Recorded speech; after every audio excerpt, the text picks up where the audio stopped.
आदाब, नमस्ते। हम फ़िरदौस रफ़ी गपशप विद फ़िरदौस रफ़ी में हैं। आज जिस तरह हमारी जोड़ियां हैं हिंदुस्तानी फ़िल्मी जगत में, बहुत बेहतरीन जोड़ियां, जैसे शंकर जयकिशन जी, जैसे कि लक्ष्मीकांत प्यारेलाल जी, सलीम सुलेमान साहब। इसी तरह एक बहुत ही यंग और बेहतरीन म्यूज़िक देने वाले, बहुत ही खूबसूरत, बहुत ही प्यारे दो भाइयों को हम लाए हैं। हम ज़्यादा वक्त नहीं लेंगे। अगर हम ये कहें कि चिट्टियाँ कलाइयाँ और बेबी डॉल में सोने दी कहें तो आप फ़ौरन समझ जाएंगे, लेकिन हमारा तारुफ़ कराना ज़रूरी है। और हम वेलकम करते हैं हमारे हरमीत जी और परमीत जी। नमस्ते, आदाब, थैंक यू। वालेकुम अस्सलाम। बहुत बहुत शुक्रिया, आप लोगों ने वक्त दिया हमें। हमने देखा आप लोग इतने मसरूफ़ हैं, उसके बावजूद भी आपने हमें बुलाया और अपना इतना कीमती वक्त दिया। Thank you so much. आप दोनों इतने यंग हैं और इतना बेहतरीन काम कर रहे हैं कि हमें बहुत खुशी हो रही है देखकर। Thank you so much ma'am. हम वैसे अभी 55-60 के होने वाले हैं। कोई बात नहीं, आपका काम हज़ारों साल का है। और आपकी वालदा की दुआओं से, आपकी मेहनतों से आप लोग इतने आगे बढ़े हैं, हमें बहुत खुशी होती है देखकर। Thank you. अगर हम ये पूछें, जो हमेशा सब पूछते हैं, एक नॉर्मल सा शुरुआत करने के लिए एक सवाल अगर हम पूछें कि आप लोगों ने किस तरह शुरुआत की, आपको ये मौसीकी का शौक़ कहाँ से आया? आपकी मम्मी से आया या आपके डैड से आया? आई थिंक ये गिफ्ट दोनों से ही आया है, क्योंकि म्यूज़िक का शौक़ तो मम्मी को था, और जितना म्यूज़िक वो सुनती थी उतना म्यूज़िक हमने भी सुना है। और उनके पास जितने भी इंडिया के ब्लॉकबस्टर गाने थे उनकी वो कैसेट जाके रिकॉर्ड कराती थी, और दिन भर म्यूज़िक बजता था। अच्छा। तो सारे पुराने गाने हमको 70 से लेकर आज तक के सब गाने आते हैं। और पापा को गाने का शौक़ था, उनकी आवाज़ भी अच्छी थी, तो वो गाते रहते थे सारा दिन। उनको गाने याद नहीं रहते थे, बहुत सारे गाने उनको उनके खुद ही चुनिंदा फेवरेट सॉन्ग्स थे, वही गाते रहते थे। तो आई थिंक वो कहीं ना कहीं दोनों का मिला जुला कुछ मिली जुली सरकार है। Wonderful wonderful, that's so nice. आप लोगों के बारे में हमने बहुत कुछ सुना है, लेकिन हम अच्छा सुना है, बुरा सुना कपिल शर्मा की तरह अफवाहें नहीं कहेंगे। क्योंकि ये इतनी ऑथेंटिक जगह से आए, आपकी वालदा से आई हैं सारी बातें। उन्होंने इतनी मोहब्बत और इतनी शफ़क़त से हमें आप लोगों के बचपन की कहानियाँ सुनाई, आप लोगों की बोर्डिंग की बातें बतलाईं, और आप लोगों की फ़र्स्ट एल्बम के बारे में भी बतलाया जी। तो आप उस पर कुछ रोशनी डालेंगे? हमारे आवाम जानना चाहेगी आपकी फ़र्स्ट एल्बम के बारे में। हमारी फर्स्ट एल्बम जो थी वो एक आउटकम था हमारे एक छोटी सी स्कूल के अंदर एक क्रिएशन का, जिसका नाम था जूड़ी सिंह बंडाला सिंह। तो उस बचपन में हमने वो नहाते नहाते वो गाना हम दोनों ने बनाया था। अच्छा। और बाथरूम में मैं नहा रहा था तो मम्मी ने नॉक किया कि पापा और मम्मी वेट कर रहे हैं ब्रेकफास्ट के लिए, तो आ जाओ। तो मैं रिप्लाई नहीं कर रहा था, तो उसने तबला बनाना शुरू कर दिया, जूड़ी सिंह बंडाला सिंह। और मैंने कहा अंदर से आहो आहो, म्यूजिकली मेरे को एकदम से मैं सुनने लगा। कहता है ब्रेकफास्ट इज रेडी। मैंने कहा आई एम कमिंग। तो उस पर ऐसे हम दोनों ने गाना शुरू कर दिया और ये गाना बन गया, जूड़ी सिंह बंडाला सिंह आहो आहो, breakfast is ready, I am coming coming. ऐसा गाना हमने स्कूल में बना लिया था। क्या वो गाना इतना फेमस हो गया हमारे, बाद में हमने स्कूल में जाके अपने फ्रेंड्स को सुनाया तो वो वायरल हो गया स्कूल में। क्या बात। और वायरल इतना हो गया कि हमें समझ में आया कि तो इसे गाना कहते हैं, इसे गाना बनाना कहते हैं। अच्छा। तो कॉलेज में फिर हम लोग बॉम्बे आए, तो फिर वहाँ पे भी गाना हमने दोस्तों को सुनाया। उसमें कंपटीशन में गाया तो हम जीत गए वो कंपटीशन। क्या बात। तो वाहिगुरु जी की ब्लेसिंग हुई, मम्मी पापा की ब्लेसिंग्स थी कि अपने आप हमें मोटिवेशन मिलता गया जी। और हम म्यूज़िक बिजनेस में घुस गए। और फिर हमारी पहली एल्बम आई जोगी सिंह बंडाला सिंह। वो जूड़ी सिंह को हमने जोगी सिंह बनाया। अच्छा। और वो उस वक्त 13 लाख सीडीज बिकी थी। ओहो, जी म्यूजिक से एल्बम आई थी और वहाँ से हमारी शुरुआत हो गई। क्या बात है, वंडरफुल, क्या बात है। वहाँ से शुरुआत हुई आप लोगों की 2001 में। 2001-2 में हमारी जब ये एल्बम आई थी जी की, तो वो जी की हाईएस्ट सेलिंग एल्बम थी। उससे काफ़ी कुछ कंपनी में भी चेंज आया था। अच्छा। तो और हम पहली ही एल्बम थी हमारी। आप लोगों के लिए हमने सुना आप लोगों ने सीरियलों में इतने फेमस सास भी कभी बहू थी और कहानी घर घर की और कुसुम स्टार प्लस पे, उन सब में भी आप लोगों ने अदाकारी की। आप लोगों ने एक्टिंग क्यों छोड़ी? आप लोग तो हीरो दिखते हैं माशाल्लाह। एक्टिंग तो एक शौक़ था, एक चस्का था, स्कूल से करते आ रहे थे और फिल्में देखी थी और शोज़ देखे थे, और जब खुद को मौका मिला तो अट्रैक्ट हो गए। और एल्बम म्यूज़िक करने में थोड़ा समय लग रहा था, उस ज़माने में इतना आसान नहीं था। उस ज़माने में तो एक इस आर्टिस्ट का लॉन्च हो जाना मतलब मान के चलिए कि नामुमकिन जैसी बात थी, कोई चांस ही नहीं था। अभी तो क्या है कि ये डिजिटल की वजह से आप अपना म्यूजिक खुद निकाल सकते हैं, तो वो सब करने में टाइम लग रहा था और एक्टिंग का शौक भी था, और एक शो एक्टिंग का मिला और इसको भी मिला, वो हमारी उसमें एक्टिंग हिट हो गई, कुछ कैरेक्टर हिट हो गए, तो एकता कपूर को बहुत पसंद आ गया, तो उन्होंने बहुत सारे शोज़ में डाल दिया। तो लेकिन क्योंकि बिजनेस फैमिली से थे और एनालाइज कर सकते थे कि हमारी स्ट्रेंथ क्या है और कौन सी वो चीज़ है जो ज़िंदगी में साथ लंबा चलेगी, तो वो समझ में आ गया था कि एक्टिंग तो एक बहुत बहुत भयंकर दिन रात की तपस्या है। एक ट्रिकी बिजनेस मॉडल है, एक one of the most biggest Gamble है। नॉर्मली लोग क्या होते हैं, इसमें आते हैं जिनको बहुत ज़्यादा जुनून, पैशन, चाहे वो एक बेडरूम में सोए चाहे वो सड़क पे सोए, लेकिन एक्टर बनना है। That's true. तो वैसा हमें कोई शौक नहीं था कि हमें स्टार बनना है, भूत सवार नहीं था भूत एक्टिंग सवार का। नहीं था। अच्छा। हमें था कि हर किसी को होता है कि फेम मिले और करियर बने, बट वो करियर बहुत इंपॉर्टेंट है। तो उस वक्त जब देखा कि एक्टिंग का कोई भरोसा नहीं है, एक सीरियल ऑफर जाता है, फिर आप लेके जाते हो कि सर काम दे दो, हाथ फैलाते हो। तो हमने रियलाइज़ कर लिया जल्दी कि ये बिजनेस मॉडल ठीक नहीं है, हमें स्टेबिलिटी चाहिए, स्थिरता जी। तो इसलिए हम लोगों ने फिर म्यूज़िक में थोड़ी स्थिरता है, थोड़ा एक जो एग्जीक्यूशन ऑफ द बिजनेस है वो है कि अगर आपके पास अच्छा गाना है तो आप 10 लोगों के पास जाओगे, कोई ना कोई ले लेगा। मगर और बेस्ट पार्ट ये भी है म्यूज़िक में कि आपको मांगना नहीं पड़ता है, और एक्टिंग में ये है कि you have to ask for work. बिल्कुल, ऑडिशन देने पड़ते हैं, मांगना पड़ता है। या तो अच्छा गाना बनाओ, आप सिर्फ सेंड करना है, आपको मांग नहीं रहे हो, आप सिर्फ भेज रहे हो अपना प्रोडक्ट जी, और वो अपने आप बिकता है अगर अच्छा है तो। True, very true, very. But acting में तो अच्छे एक्टर भी हो तो भी बड़े सारे पापड़ बेलने पड़ते हैं, अपनी ईगो साइड पे रखनी पड़ती है, धक्के खाने पड़ते हैं। सही है, एक से एक हसीन एक्टर्स पड़े रह जाते हैं लोग घर में। और सबसे बड़ी प्रॉब्लम थी कि मेरे को खाने का बहुत शौक है और एक्टर खा नहीं सकता, तो मैंने कहा ये तो नहीं हो पाएगा हमसे। हम यही आना चाह रहे थे क्योंकि हमने सुना था कोडिंग में आप लोग बड़े शरीर थे, और शरीर भी थे और शरीर से भी काफ़ी हैवी थे दोनों। अच्छा। और मैं आई थिंक 120 किलो का था, ये 110 का था। वाह। तो किसी ने पूछा भैया कि क्या सीन क्या है, तुम लोग तुम्हारा ये हाल क्यों रखा है। मैं बोला कि एक्चुअली उस तो प्रॉब्लम ये थी कि एक बार जैसे अब खाना खा रहा हूँ तो मेरे दोस्त ने बोला यार पेट भर गया मेरा, तो मैंने सुना तो सही लेकिन मैंने रिएक्ट नहीं किया। फिर हम लोग चल के वापस हॉस्टल जा रहे थे तो मैंने उससे पूछा कि तू कह रहा था पेट भर गया तेरा, ये कैसे पता चलता है कि पेट भर गया। तो उसने कहा तेरे को कैसे पता, तू खाना कब बंद करता है। मैंने कहा तू दिखता था जब खत्म हो जाता है वो आके कहता है और नहीं बचा है तो बंद कर देता हूँ मैं। वाकई में मुझे मतलब पता ही नहीं था। So food has always been our core. Manmeet के लिए जो कहते हैं ना हार्ड स्टॉप ब्रेक लगाई जो उसने एक्टिंग करियर के लिए, वो उसमें खाने का भी एक रोल था। मेरा अदर देन द करियर का जो डामाडोल वाला मॉडल है, बिजनेस मॉडल, उसके अलावा एक ये भी था कि इंसान की वैल्यू नहीं होती है अगर जो इंसान जिसके पास थोड़ा ऐसा होता है जो बिजनेस माइंडेड हो जी। तो अगर मेरे पास जैसे बिजनेस के आइडियाज़ हैं, मैं बहुत ग्रो कर सकता हूँ। अब एक्टिंग में क्या, आपका एक सीन सुबह हुआ फिर एक शाम को लग रहा है, बीच में 6 घंटे में खाली बैठा हूँ और मैं वो जेल है, आप सेट छोड़ के जा नहीं सकते। सही। उतने में मैं 4 मीटिंग कर सकता था और शायद एक बिजनेस स्टार्ट करके रेस्टोरेंट या होटल या मे बी अपना कोई एक स्टूडियो जो हमने स्टार्ट करा अभी, तो वो आपका टाइम बहुत जाता है उसमें। तो आप दोनों बड़े सेंसिबल रहे, आर्टिस्ट होने के साथ साथ सेंसिबल भी बहुत हैं कि आप लोगों ने बहुत सही फील्ड चूज़ की जिसमें आप पैशनेट भी हैं और आप बिजनेस भी कर सकते हैं। बिल्कुल, आई थिंक वो फील्ड चूज़ करनी बहुत ज़रूरी है जिसको आप रोज़ सुबह उठ के कर सकते हैं और एक एक्साइटमेंट से आप उठेंगे वो करने के लिए।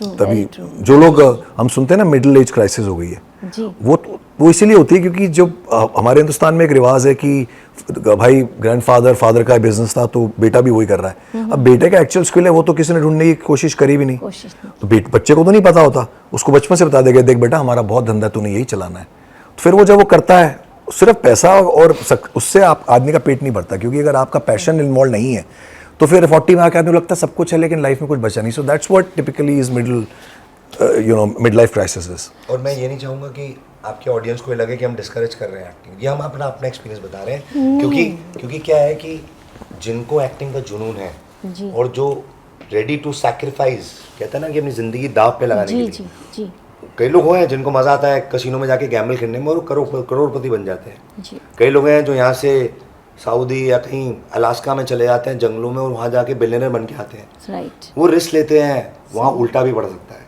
हम रिस्क कम लेना चाहते थे क्योंकि ऑलरेडी लाइफ एक रिस्क है, पैंडेमिक में पता है, बिजनेस एक रिस्क है, तो ये वाला रिस्क कि मेरा पूरी उम्र निकल जाए एक्टिंग के ऑडिशंस में और जाके मैं हिट हूँ नहीं हूँ पता नहीं, तो हम लोग रिस्क नहीं लेना चाहते थे, बट लोग जो लेने के लिए तैयार है।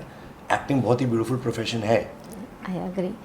तो आप दोनों ने एक साथ शुरू करने के लिए किस तरह सोचा कि हम दोनों को साथ ही में करना है? वो कैसे जहन में आया आप दोनों के?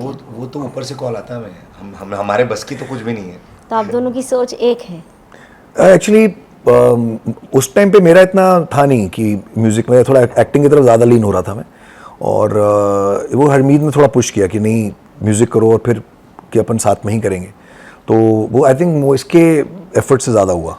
द थिंग इज़ कि मैं म्यूजिशियन था नहीं, ये था म्यूजिशियन। मेरे को हाँ, musician means keyboard, music, understanding, creation पूरा होता है। जी। मेरे को सिंगिंग का शौक था, अच्छा और मुझे पता था कि मेरे को अगर बड़ा नाम कमाना है जी। तो मनमीत की मेरा नहीं कर पाऊंगा मैं, क्योंकि इसके अंदर वो म्यूज़िक का मैं बचपन से देख रहा था, म्यूज़िक रूम में बैठा रहता था।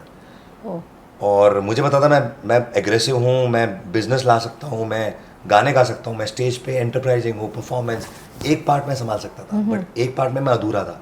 अच्छा। तो मैंने उसको बोला भाई करूँगा तो तेरे साथ ही करूँगा, मैं तो कर, मेरे को तो म्यूज़िक आता नहीं है। तो उसने कहा कि तू पहले जो जाके कुछ तो करके आ, अच्छा।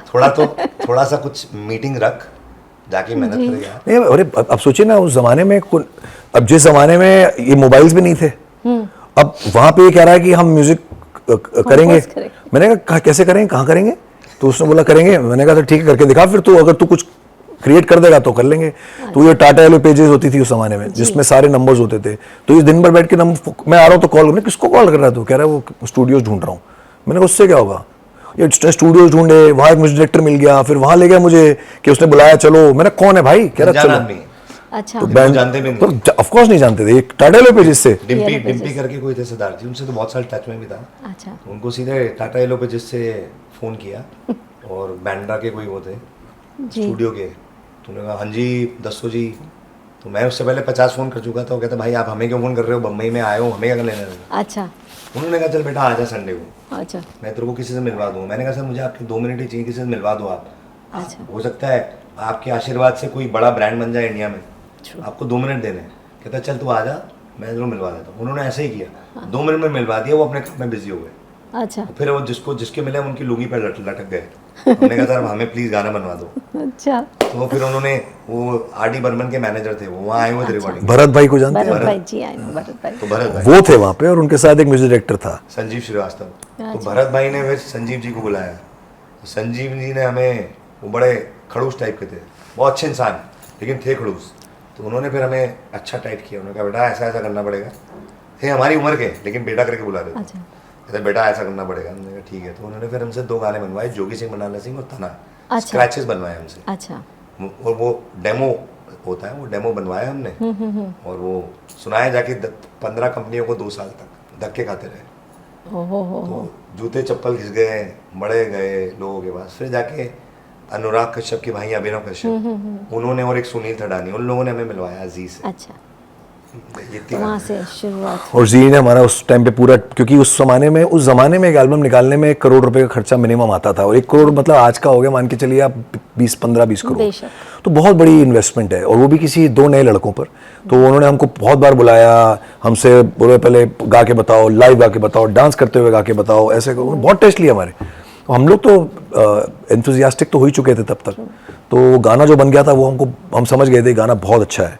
तो फिर वो सारे टेस्ट दिए, फिर उन्होंने हमको बोला चलो तुम्हारी, और संजय गुप्ता से पहला, F गुप्ता से पहला वीडियो बनवाया। और उसके बाद से तो फिर वो नो टर्निंग। गाना आते ही वो सुपर हिट हो गया। माशाल्लाह, क्या बात है, क्या बात। तो आपके डैड राजी थे कि आप लोग ये करें, कि आपका कोई फैमिली बिजनेस था उसमें चाहते थे आप लोग जाएं? चाहते थे फैमिली बिजनेस में जाएं, वो अंदर से नहीं चाहते थे।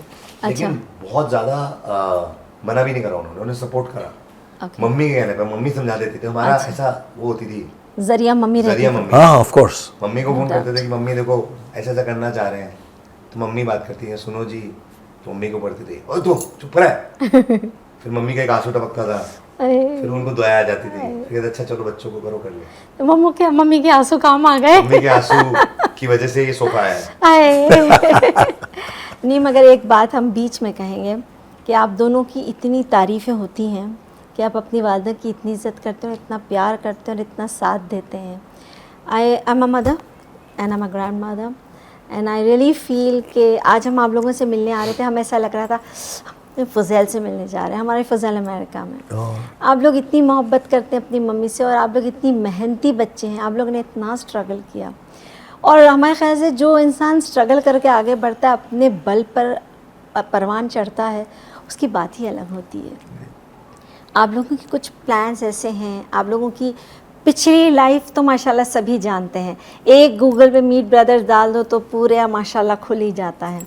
लेकिन आप लोगों को ऐसा कुछ ऐसा फ्यूचर में कुछ करना है जो आप लोगों ने अब तक, आपको लगता है नहीं म्यूज़िक में हमने ये अब तक कवर नहीं किया, हमें कुछ और करना है, कुछ ऐसी है आप लोगों की सोच अलग अलग या एक साथ, जैसे भी यू नो इन अभी तक तो ऐसा लगता है कि अभी तक तो जो किया वो हमने बिना ज़्यादा सोचे समझे फ्लो में हम पहुंच गए, करते चले गए। अब ऐसा लगता है कि बहुत सारी चीज़ें और भी हैं जो कवर, वैसे हमने एकेडमी शुरू करी 2022 में, तो एक स्कूल था, एक स्कूल से शुरू किया था कि हमने खुद अपना करिकुलम बनाया, क्योंकि हमने रियलाइज़ किया कि हिंदुस्तान में स्कूल्स जो है ना, वहाँ पे हर सब्जेक्ट का करिकुलम होता है जी, लेकिन म्यूजिक का कोई करिकुलम ही नहीं है। जो टीचर है वही करिकुलम है, ऐसा कैसे हो सकता है? क्या ये प्रिंसिपल और ये स्कूल के ओनर कैसे ये बता पाएंगे कि टीचर सही पढ़ा रहे हैं कि नहीं पढ़ा रहे हैं? करेक्ट। तो विच मीन्स की गैप था, तो हमने सोचा यार एक करिकुलम बनाया जाए। तो वो करिकुलम पे बैठ के हमने बहुत मेहनत करी और ऐसे ऐसे उसमें सब्जेक्ट्स पे करिकुलम बनाया, जैसे रैप पे rhythm and poetry, beat boxing, DJing, सारे instruments, vocal, audio engineering, music production. हमने कहा कि इसको पहले करिकुलम बनाते हैं, फिर हमने एक स्कूल को रीच आउट किया, हमने कहा कि ये हमारा करिकुलम है और हम म्यूजिक पढ़ाना चाहते हैं आपके स्कूल में, और हमारी जो टीम है पूरी प्रोफेशनल्स की है। तो एक स्कूल से शुरू किया था और माशाल्लाह अभी 32 स्कूल हो गए हमारे, बैंगलोर, मैसूर, पुणे, दिल्ली, पानीपत, धीरे धीरे एक्सपैंड कर रहे हैं। और ये ऐसा भी नहीं है कि रातों रात इसको हम 100 कर दें, क्योंकि म्यूजिक पढ़ाना है तो कौन पढ़ा रहे हैं, वो पढ़ाने वालों को पहले सिखाना है, वो सही सिखा रहे हैं कि नहीं, वो सारा प्रोसेस है, मॉनिटर करना पड़ता है जी, हर जी, एक जी। चीज़ को। तो आप थोड़ी तफसील से बताएंगे अपनी ऑडियंस को कि आपकी इंस्टीट्यूट कहाँ है, अगर कोई लोग ज्वाइन करना चाहते हों तो अगर आप अपने इंस्टीट्यूट के बारे में थोड़ी सी और डिटेल्स दें तो लोगों को पता चले। ये एक्चुअली हमारा इन स्कूल इंटीग्रेशन मॉडल है। मतलब ये अभी आम जनता के लिए नहीं है, ये स्कूल्स के लिए है। तो आपके ऑडियंस में जो स्कूल के ओनर्स हैं, प्रिंसिपल्स हैं, या कोई ऐसे हैं जिन जो चाहते हैं कि उनके स्कूल में मीट ब्रोज एकेडमी आके पढ़ाएं, जो वहाँ के अंदर के लोकल टीचर्स होते हैं वो तो रहते ही हैं, हमारे टीचर्स भी आते हैं साथ में, उनको ट्रेन भी करते हैं जी। तो हमारा जो सिलेबस है वो स्कूल में पढ़ाया जाता है। क्या बात है। आई बिल्डिंग ब्रिक एंड मोटर जो कहते हैं जी। इंस्टीट्यूट नहीं बनाया हमने, अच्छा। क्योंकि स्कूल में ही आज की डेट में कुछ आप समझिए 15 लाख स्कूल है, 22 करोड़ बच्चे हैं। स्कूल में इतना सिखा देंगे कि इंस्टीट्यूट की जरूरत पड़ेगी नहीं जब तक पास आउट होंगे। तो स्कूल के एकेडमिक्स में आपने एक सब्जेक्ट इनकलकेट यस, पूरा म्यूजिक सब्जेक्ट हम ले लेते हैं, टाइम टेबल इंटीग्रेटेड होता है वो। वहाँ क्या होता है कि वहाँ जो पढ़ाते थे, जैसे मनमीत ने बोला कि उसके ऊपर कोई स्टैंप नहीं होता था पढ़ाने पे, हमारा वेरीफाइड कोर्स है, तो पता है कि इसका क्या एग्जाम होगा, क्या रिजल्ट आएगा। बच्चों को जो पढ़ाना है वो प्रोफेशनल बॉलीवुड में जो सिखाया जाता है, जो हम करते हैं स्टूडियो के अंदर, जब हम लोग बड़े बड़े सिंगर्स, श्रेया घोषाल हो गए, सोनू निगम हो गए, इन लोगों को हम लोग गवा रहे हैं माइक पे और वो गाने वायरल हो रहे हैं, बेबी डॉल, चिड़ियाँ कलाइयाँ, तो वो एक्चुअल एग्जीक्यूशन है उस पढ़ाई का। जो कि क्या होता है, आप पढ़ते तो जैसे बहुत सारे रियलिटी शो में आते हैं, लेकिन उसके बाद उनका करियर गायब हो जाता है। सही, क्योंकि A to Z नहीं सिखाया जाता स्कूल्स में, वो थोड़ा सिखाया जाता है। हम पूरा एंड टू एंड सोल्यूशन दे रहे हैं इकोसिस्टम के साथ। तो बॉम्बे में कोई स्कूल्स हैं जिनमें? अभी हमने बॉम्बे शुरू नहीं करा, बिकॉज हमारे जो पार्टनर हैं शाम, वो बैंगलोर में उनका अच्छा सेटअप था, तो हमने अभी शुरू ही करा 2 साल पहले। तो पहले हम एक मार्केट को अच्छे से डेवलप करा हमने, और सिंधिया स्कूल ग्वालियर में है, बैंगलोर में है, ये जो स्कूल्स बताए उन्होंने 25। बॉम्बे में हमारा हेड ऑफिस है जहाँ पे सारा ये हम पूरा बेस। बॉम्बे में भी तो आप टीचर्स को ट्रेन करते हैं फिर जाके। Wonderful, very nice information. I am sure आप सुन रहे हैं कि ये दोनों भाई कितना बड़ा काम कर रहे हैं, अपना हुनर अपने साथ अपने पास नहीं रख रहे हैं, दुनिया में बांट रहे हैं, और कितने लोगों को बेरोजगार ना हो, पढ़ाई के साथ साथ वो हुनर भी दे रहे हैं जिसके बल पे वो अपना घर चला सकें, दुनिया में कुछ बन सकें. It's a wonderful job what you all are doing, seriously. Thank you Because so we much. have to give it back to society. You are doing that. That's so nice. And you're doing it so beautifully. इतनी खूबसूरती से आप दोनों कर रहे हैं. और इस बारे में हमारे ख्याल से maybe lack of my knowledge, हमें नहीं पता था. लेकिन आज आई एम श्योर सबको पता चला होगा कि आप लोग कितनी प्यार से, खामोशी से सिखा रहे हैं और उसका कोई प्रोपागेंडा भी नहीं कर रहे हैं. See, the thing is कि जब हम लोग आए थे 1999 से 2013 तक 14 साल का हमारा, जैसे राम जी का वनवास होता है ना, वैसा था हमारा. 14 साल हमें किसी ने गाइड नहीं करा, हेल्प नहीं करी. तो जो चीज़ हम 4 साल में करना चाहिए था, हमें 10 साल एक्स्ट्रा लगे. तो हमने कहा यार ये तो गलत बात है. आज हमारे मम्मी पापा ने ऐसे संस्कार दिए हैं, ऐसी ब्लेसिंग हुई है, हमें फेम मिला, नेम मिला, पैसा मिला, फैमिली मिली, सब कुछ मिल गया. तो इनजस्टिस है कि मैं सिर्फ अपने पास लेके बैठे हूँ. तो हमने कहा कि जो स्ट्रगल हमें करना पड़ा 14 साल का, वो बाकी लोगों को क्यों करना पड़े. उसको आप 3-4 साल में वो सक्सेस आनी चाहिए आपके पास. हम दुनिया का 10 साल शॉर्ट करना चाह रहे हैं. जैसे आजकल कैसे चैट जीपीटी आ गया है, वैसे आ गया. तो कोर्स स्कूल के अंदर ही पढ़ाना चाहिए, ये हमें लगा. तो दोनों ने कहा कि इसके ऊपर हम मीत ब्रदर्स म्यूज़िक एकेडमी MBMA के नाम से हम लोग पढ़ा रहे हैं. और अभी ऑनलाइन भी जाएंगे, फिर इंस्टीट्यूट भी खोलेंगे समय आपकी दुआ रही तो. 100% हमारी दुआएं हैं. और हमें यकीन है, जब जो भी लोग सुन रहे हैं उन लोग भी इंतज़ार में होंगे कि मीत ब्रदर्स कब ऑनलाइन शुरू करें, कब अपनी एकेडमी ऐसे एक्सेस कर दें कि हर कोई उससे एडमिशन लेके कुछ बन सके ज़िंदगी में. बहुत अच्छा काम कर रहे हैं आप दोनों भाई. Thank you so much. और हमें आप लोगों से 1-2-3 बातें ऐसी पूछनी थी कि जो कोई नहीं जानता हो, किसी ने आपसे सवाल ना किया हो, वैसा आप लोग कुछ ऐसा कहना चाहते हैं. क्योंकि हमारा चैनल ऐसा है जहाँ हम चाहते हैं आप लोग अपनी दिल की बात कहें, कुछ चीज़ आप लोग आवाम तक पहुँचाना चाहते हैं, या आप लोगों की कुछ फ्यूचर प्लानिंग पहुँचाना चाहते हैं, या आप लोगों को आज की म्यूज़िक के हिसाब से कैसा लगता है. अगर आपने प्रीवियस कुछ म्यूज़िक बनाया होता पुराने ज़माने का, उसमें कुछ चेंजेस लाए होते या उसको किस तरह बनाया होता. आई थिंक म्यूज़िक का जो ग्राफ हमने बचपन से लेके अभी तक जो हम खुद देख रहे हैं, और क्योंकि अब म्यूज़िक की दुनिया में हम जी रहे हैं, बहुत ज़बरदस्त ग्राफ है जिसका हर कुछ समय में ना स्टाइल चेंज हो रहा है. हर कुछ समय में उसकी म्यूज़िक की सोच या म्यूज़िक रिसीव करने का तरीका चेंज हो रहा है. तो पहले काफ़ी समय, जैसे लेट्स से 60 से लेके 2000 तक एक मेलोडीज ही चली हैं. 2010 तक, 5 तक भी बस. उस 2000 से फिर प्रोडक्शन और अलग अलग स्टाइल ऑफ म्यूजिक आ गया. फिर 2000 जब 20 आया, 20-22 के बाद, जब पहले आप देखिए पंजाबी म्यूजिक सिर्फ एक ढोल और तब एक ढोलक की बीट पे ही चलता था. आप कोई भी पंजाबी चैनल लगाओ, सुबह से रात एक ही बीट चल रही होती थी. अब पंजाबी म्यूजिक का जो प्रोडक्शन है वो ऐसा यूटर्न मारा है उसने कि अब आपको ढोलक ही सुनाई नहीं देती. आपको दुनिया के सारे जो जितने भी ग्रूव पैटर्न्स होते हैं वो पंजाबी गानों में देखने लगते हैं. सो music is changing so fast that उसमें सिर्फ मुझे लगता है ये कि कहीं ना कहीं ये जो हम मेलोडी जिस हमारी बेस है ना, वो कहीं ना कहीं धीरे धीरे जगह नहीं बच रही उसको दिखाने की. क्योंकि इतनी फास्ट टर्न हो रहा है, इतना ग्रुप हैवी हो रहा है कि ज़्यादा जो पहले एक सिंपल बात होती थी जो जिसको आराम से बैठ के आप गा रहे हो, वो अब आप म्यूजिक सुनने में और डांस करके ज़्यादा एंजॉय कर सकते हैं. आपको बहुत लोग म्यूजिक नया गाते हुए नहीं नजर आएंगे. अंताक्षरी में भी आज भी पुराना ही म्यूजिक यूज हो रहा पुराने है. गाने के बेस पे ही तो जीत और हार का फैसला होता है, सुर और ताल का फैसला. क्योंकि गाने का गेम है वो, तो गाने में तो गाना पड़ेगा. तो आप कैसे गाओगे वो चीज़ जिसके अंदर धुनी ना हो. सही तो ये थोड़ा सा एक फास्ट चेंजिंग है, तो उसी पे सब अडेप्ट कर रहे हैं. नई जनरेशन अलग सोच रही है. आपको लगता है आगे और चेंजेस आएंगे, फॉर गुड और फॉर मे बी? अभी जैसे दुनिया हर बिजनेस में, हर पहलू में अलग अलग पॉकेट्स, सेगमेंट, सेक्टर्स, कम्युनिटीज़ बन गई हैं, वैसे ही म्यूज़िक के अंदर भी है. जॉनर्स अलग अलग हो गए हैं, ऑडियंस अलग अलग हो गई हैं. कोई भजन कीर्तन एंजॉय करता है, रीजनल म्यूज़िक बहुत बड़ा हो गया है, हरियाणवी, भोजपुरी, उसकी अलग मार्केट है. एक 6/8 जो जैसे गणपति जी के ऊपर गाने आते हैं, 6/8 के डांस जो गणपति बजते हैं, जैसे वो तूने वारी एंट्रिया में जैसे गाना था, वो 6/8 वाले गाने पूरे ढोल ताशे वाले, उसकी एक अलग ऑडियंस है. वेस्टर्न अलग है, टेक्नो, ट्रांस, हिप हॉप उसकी अलग है, बॉलीवुड की अलग है, बॉलीटेक नया आ गया है. तो अलग अलग ग्रुप्स बन गए हैं. और जैसे किसी को इटालियन फूड पसंद है, किसी को कॉन्टिनेंटल बर्गर, किसी को पिज़्ज़ाज और बर्गर्स, किसी को देसी, वैसा ही म्यूज़िक होने वाला है. कोई क्लासिकल सुनेगा, कोई हिप हॉप सुनेगा, कोई गज़ल सुनेगा. द ओनली थिंग इज़ कि आई थिंक इंडियन म्यूज़िक को एक ये शायद बात हमने कभी नहीं बोली, एक चीज़ जो नहीं मिली और जो मिलनी चाहिए वो है lot of funding from the government, lot of funding from the society, businessman, क्योंकि हर कोई म्यूज़िक को सीरियसली नहीं लेता.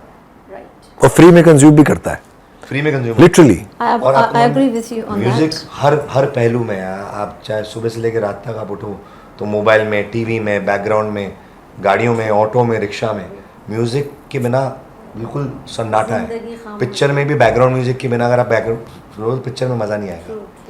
तो म्यूज़िक बहुत बड़ी चीज़ है. बट हमारे हिंदुस्तान में लोग पैसा लगा रहे हैं बिजनेस में, टेक्सटाइल इंडस्ट्री में, कोल इंडस्ट्री में, infrastructure, road construction, tech businesses में, होटल्स, रेस्टोरेंट्स. म्यूज़िक के ऊपर जो थाउजेंड्स ऑफ करोड़ आने चाहिए, जिससे और क्या आप एक रेस्टोरेंट बनाओगे, होटल बनाओगे, वो तो वहीं अटक जाएगा मुंबई में, रायपुर में, जयपुर में. बट जो एक गाना बनाओगे आप, एक एग्जांपल दे रहा हूँ, 20 लाख रुपए का गाना है, बट वो 20 करोड़ रुपए का बिजनेस करता है वो जाके वर्ल्ड वाइड, या 200 करोड़ का भी करता है अगर वो गाना वायरल हो गया. मुंडिया तो बच के रवि गाना था, उसने 200 करोड़ का बिजनेस किया था. अमेरिका, लंदन, मोरक्को, सब जगह आज तक बचता है वो. क्या बात है. ये कितनी मतलब एक सॉफ्टवेयर है, एक हवा है वो. उसका ऐसा भी नहीं कि उसके लिए ब्रिक एंड मोटर और बिल्डिंग बनानी है, या आपको उसके लिए कोई हॉस्पिटल बनाना है.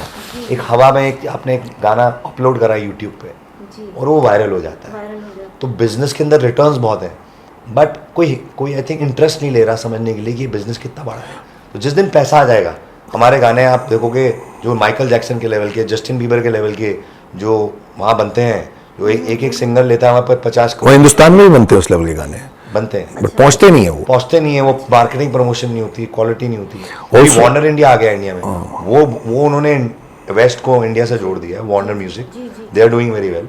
बट क्या है कि आप ऐसे देखिए कि सही मायने में म्यूजिक की वैल्यू कभी भी नहीं हुई, और अब तो फिर भी होने लगी है. 70s 80s 90s में तो कोई म्यूजिक की वैल्यू, अब क्योंकि आदमी को क्या है, जो ठीक है कैसेट उन्होंने खरीद ली, उन्होंने एक उस टाइम पे सिंगरों को, कंपोजरों को रॉयल्टी भी नहीं मिलती थी, क्योंकि किसी ने इसको एज अ इंडस्ट्री नहीं कभी देखा. फिर यूट्यूब आ गया तो उसके साथ म्यूजिक फ्री हो गया. दादाजी कहते थे क्या नाचना, गाना बजा रहे, पढ़ाई करो.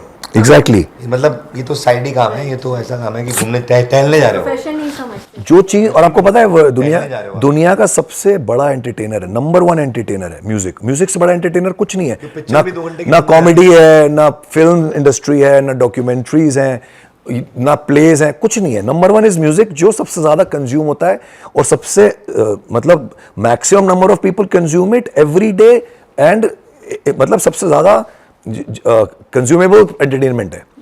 लेकिन सबसे कम वैल्यू इसकी है. फोन लिया आपने, यूट्यूब साथ में आ गया, म्यूजिक फ्री. कैसे हो सकता है फ्री, और क्यों होना चाहिए फ्री?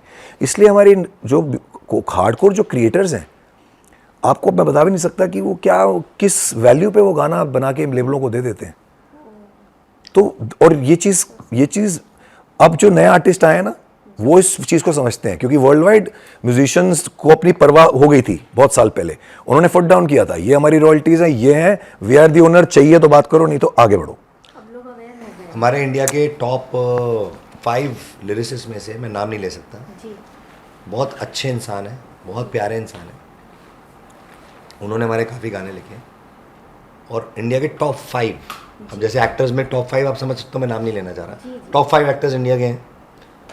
एक मिनिमम वो लोग कम से कम 1000 करोड़ के, उनकी वैल्यूएशन टर्नओवर है मिनिमम 1000 से 10,000 करोड़ के. टॉप एक्टर्स की बात करूँ, क्योंकि उन्होंने कंस्ट्रक्शन में लगाया पैसा, बिजनेस में लगाया.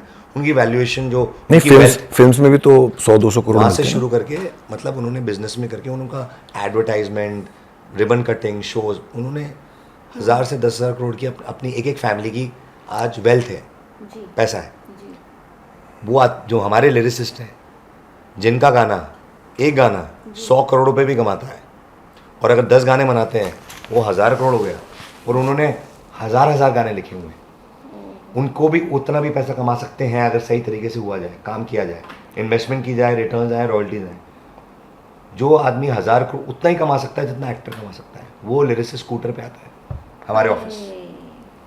मतलब आपने बिल्कुल सही कहा कि म्यूज़िक को इतना इतना वो Undervalue. से अंडर वैल्यू कर रहे हैं, उसकी उसकी कदर नहीं समझ रहे हैं उसको, वो बहुत हम किसी को blame नहीं करते हैं। It's very sad. ये सैड है, इसके लिए ब्लेम नहीं कर सकते। आप ये कह सकते हैं कि शायद क्या पता आपके पॉडकास्ट से इट्स अ गुड, दुनिया समझे। But changing now. अब जैसे ये स्ट्रीमिंग प्लेटफॉर्म पैसा ले रहे हैं और अब लोगों ने देना शुरू किया है, अब जाके अब तो बदलाव सोचिए। जो चीज़ 100 साल पहले होनी चाहिए थी उसके हम पहले साल, अभी पहले अब ये बच्चा 4 साल का है अभी जो पैसा कमाने लगा है, अभी तक तो फ्री था। और जितने भी आप कोई मैं कह रहा हूँ कोई आप सोशल मीडिया प्लेटफॉर्म ले लो, इंस्टाग्राम ले लो या कोई भी ले लो, आप क्या बिना म्यूजिक के आप कुछ देख पाओगे वहाँ? सवाल ही नहीं, कैसे हो सकता सवाल ही नहीं पैदा इस होता। बात से बड़ा अच्छा थोड़ा आया मुझे। तो वो क्रिएटर्स जो है उनको पैसा आ रहा है, एड वर्ल्ड वाले उनको पैसा देते हैं कंटेंट बनाने का, लेकिन जिस पीछे जो बेस चल रही है म्यूजिक, उसको अभी भी उतना पैसा नहीं आता है। तो मेरा ये सजेशन रहेगा कि इस टॉपिक से एक थॉट आया मेरे को कि जो लोग अभी जिन की फैमिलीज में जो आपकी ऑडियंस है, जिनके बच्चे हुए हैं लास्ट 5 साल में, 10 साल में, 2025 में, उनको तो अपने बच्चों को म्यूज़िक में जिसका भी थोड़ा सा भी इंटरेस्ट है ज़रूर डालना चाहिए। क्यों? क्योंकि अब जो ये मनमीत बता रहा है टेक्नोलॉजी, AI, एक ब्लॉकचेन टेक्नोलॉजी आई है, ब्लॉकचेन से आप गाना फ्री में डाउनलोड नहीं कर पाएंगे। तो आने वाले समय में म्यूजिशियंस कम से कम 100 करोड़ रुपए कमाएंगे, जो अच्छे म्यूजिशियन है, कम से कम। और जिसका गाना हिट होगा वो अब पहले था ना कि इंजीनियर, वो करोड़पति बन जाएगा। हाँ, कि एक गाना हिट हुआ, करोड़पति बन गए आप। क्योंकि म्यूजिक की पावर मैं आपको समझाता हूँ जो शायद आम आदमी ना समझ पाए। कि हमारा स्कूल भी है, हम बिजनेस भी करते हैं, हम गाते भी हैं, हम सब करते हैं।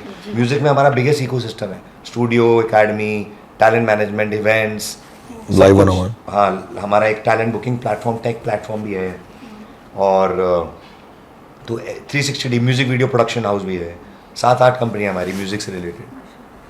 कि आप सोचिए कि एक गाना रिलीज़ हुआ, समझो हमने बेबी डॉल जब तब बिगनिंग में था हमारा 2013 में, तो हमने मात्र एक 5 लाख रुपए में बनाया था। आज तो हम लोग ज़्यादा चार्ज करते हैं, बट उस वक्त तो हमारा कोई बड़ा गाना नहीं आया। उस गाने ने आज की डेट में